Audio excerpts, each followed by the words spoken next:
O artigo 50, inciso 7º da Lei de Execução Penal, prevê como falta grave a posse de aparelhos que permitam a comunicação dos presos com o ambiente externo.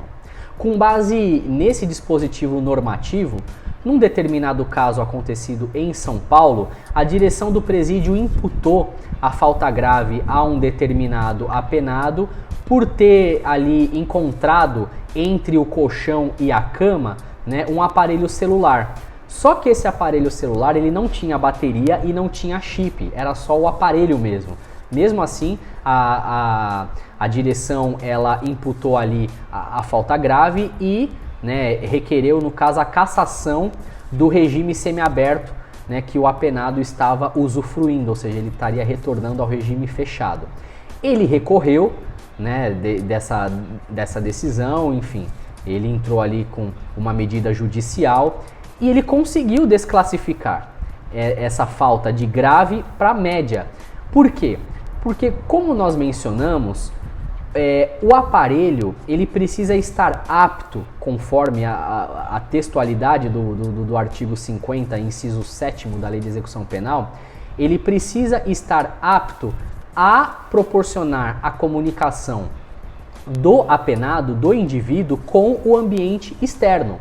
Se esse aparelho ele não tinha bateria e não tinha chip, como que ele vai fazer para se comunicar com o ambiente externo? Não tem como. Então, veja, o princípio da taxatividade, né, aplicado ali no direito penal, no direito processual penal, ele impõe que é vedado fazer analogia ou raciocínio extensivo para interpretar uma lei penal que seja incriminadora. A lei ela só pode incriminar, ela só pode, vamos supor assim, prever ali uma sanção, uma punição, para a pessoa que estiver exatamente na situação que ela prevê. Então você não pode fazer analogia, você não pode estender o raciocínio. Ah, mas se não pode isso, significa que também não pode aquilo. Se não tiver previsto na lei, tem que ser aplicado ali o princípio da taxatividade.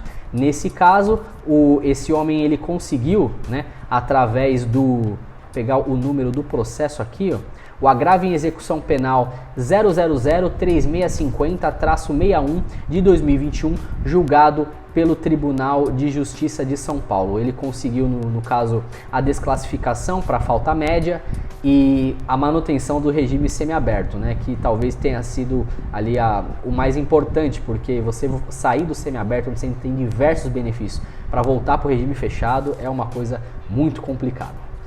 Bom, era sobre isso que eu gostaria de conversar aqui nesse momento. Muito obrigado pela atenção e a gente volta com mais vídeos.